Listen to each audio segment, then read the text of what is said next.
वडोदरा के हरनी मोटनाथ तालाब पर स्कूली बच्चों से भरी हुई नाव पलट जाने से जो दुर्घटना घटी है उसने वडोदरा को हिलाकर रख दिया है। इस मामले के मद्देनजर जांच कमेटियां गठित की गई है और आरोपियों की गिरफ्तारी का दौर भी शुरू हो चुका है। तब इस पूरी दुर्घटना को लेकर वडोदरा के म्युनिसिपल कमिश्नर दिलीप राणा की प्रतिक्रिया सामने आई है। म्युनिसिपल कमिश्नर दिलीप राणा का ये कहना है कि हरनी लेक जोन की पूरी जिम्मेदारी कॉन्ट्रैक्टर की थी। साल 2022 में कॉरपोरेशन ने इस जगह का इंस्पेक्शन किया था। हालांकि कॉन्ट्रैक्ट की शर्तों का भंग होने के चलते अब कॉन्ट्रैक्ट रद्द कर दिया गया है और पूरी प्रॉपर्टी भी सील कर दी गई है। वैसे इस मामले के मद्देनजर सूरसागर में भी बोटिंग बंद करवा दिया गया है और कमाटी बाग में जॉय ट्रेन को बंद करवा दी गई है। घटना में किसकी लापरवाही है उसे ढूंढने की कवायद जारी है और जांच के बाद सभी अधिकारियों पर भी कड़ी कार्रवाई की जानी है। आइए आपको सुनाते हैं इस मामले पर म्युनिसिपल कमिश्नर दिलीप राणा ने क्या कहा। हरणी मोटनाथ मुकामे जे लेक झोનમાં दुर्घटना थी, खूब ज दुखद दुर्घटना थी है। 14 लोकोना एमां मृत्यु थया। एना परिवारोने हूँ सांत्वना પહેલા પાઠવું છું।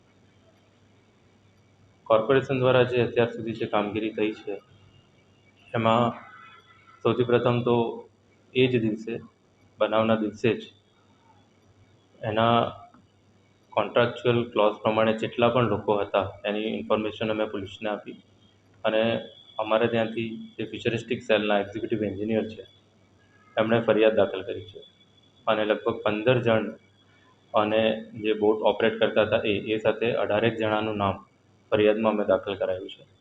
એટલે એ મતલબની ફરિયાદ દાખલ થઈ અને એની ધરપકડ કરવાની કામગીરી પોલીસ કરે છે। જોડે જોડે કોન્ટ્રાક્ટની ટર્મ્સની જે કન્ડિશન છે એનું જે વાયોલેશન થતા એનો જે કોન્ટ્રાક્ટ છે સદંતર ટર્મિનેટ કરવામાં આવ્યો છે અને જે પણ એની પ્રોપર્ટીઝ અને એ બધું છે અત્યારે પૂરતું અમે સીલ કર્યું છે અને જોડે જોડે આવું જે સુરસાગરમાં જે બોટિંગ અને ચાલતું હતું એ પણ બંધ કરવામાં આવ્યું છે। જોય ટ્રેન્સ અને એ પણ છે એ પણ સિક્યુરિટીના કારણે અત્યારે હાલ પૂરતું અમે એમને બંધ કર્યું છે।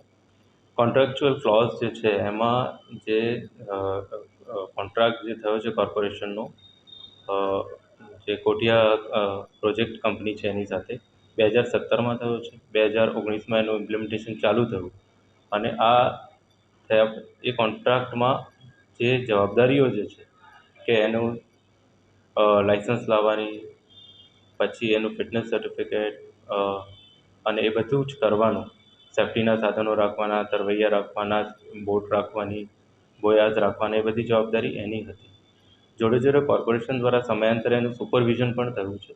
2019માં પણ સુપરવિઝન થયું છે જેમાં જ્યારે આ વસ્તુ ચાલુ થઈ ત્યારે ફેબ્રુઆરી 2019માં એમનું ઇન્સ્પેક્શન થયું, બધું ચકાસણી કરવામાં આવી અને માર્ચમાં એની પૂર્તતા થઈ અને એ પછી એ ચાલુ થયું। સાથોસાથ હમણાં 2022 નવેમ્બરમાં પણ એનું એક ઇન્સ્પેક્શન થયું છે। એની પૂર્તતા માટેની પણ નોટિસ ઓડિટ નોટ આપી છે અને એની પૂર્તતા એમણે કરેલી છે। अब खबरों से लगातार अपडेट रहना हुआ आसान। बीआरजी न्यूज आपके मोबाइल स्क्रीन पर। आज ही बीआरजी न्यूज की mobile app Google play store और ऐप स्टोर से डाउनलोड करें और खबरों से लगातार जुड़े रहें।